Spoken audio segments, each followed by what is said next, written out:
My mom would be at all my sporting events. Let's say I was playing football, okay? My mother would be on the sidelines, and if the play on the field started going one way, my mother would run along like, Mark, get him, get him. I'd be like, oh my gosh. I'd get in the huddle with the other guys. They go, Mark, is that your mother? I go, no, I never saw her before in my life. See, the greatest gift my mother ever gave me, she believed in me. I have overdosed on drugs on 3 occasions where I should have been dead. But I believe I was kept here for a reason. You show me your friends, I will show you your future. How do I know this? I hung out with losers, and I became the biggest loser of them all because I gave up everything I dreamt about as a little boy because of who I chose to surround myself with. My friends would drive me home at 2, 3, 4 in the morning. We'd be drunk and high, laughing in the car.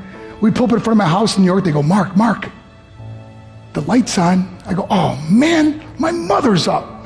See, my mom wouldn't go to bed until she knew her son was still alive. I'd walk in, she'd say, hi Mark, how was your night? I go, it was good, Mom, I'm just gonna go to bed. She goes, can I talk to you for a minute? I go, Mom, I'm tired, I'm just gonna go to bed. She goes, Mark, I haven't seen you all day and all night. Can I please talk to you? I said, man, just leave me alone. You bug me. I'd slam my bedroom door on the one person who believed in me. I was on a worldwide tour and we were wrestling overseas in Japan. After my wrestling match, I went upstairs in my hotel room and I fell asleep. There was a knock at my door at 3 o'clock in the morning.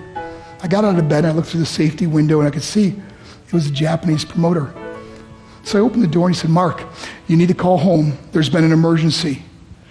I went and got on the hotel room phone. I called back to the United States and said, hey, what's going on? They said, Mark, I don't know how to tell you this. I said, just tell me what happened. All of a sudden they started crying. They go, Mark, I can't tell you. I said, just say it. They said, Mark, your mother died. I just threw the phone down.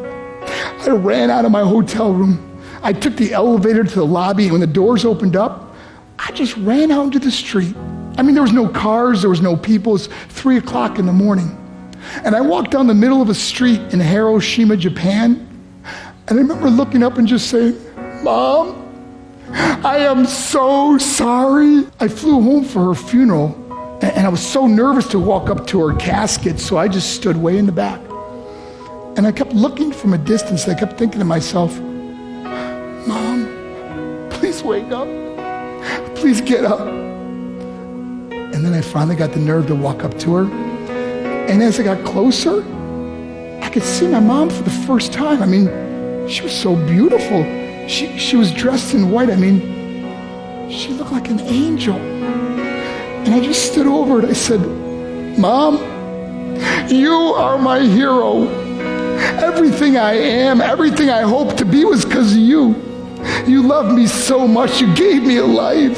You're the only one that ever believed in me. How did I repay her? By getting drunk, by getting high, by getting stupid, by hanging out with losers. For what? All she ever wanted to do was talk to me. I wish I could talk to you now, Mom. I wish you could see what I'm doing. Why couldn't I have been a better son?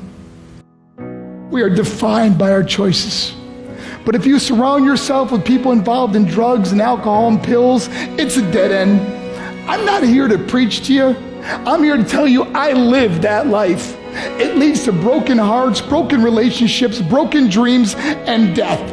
For what? To get high? If you have a mother or a father, when you go home, tell them how much you love them. See, my whole life was about being rich and famous. I had to be a millionaire. I had to win the race. I had to win the race at the expense of my marriage, my family, my friends. For what?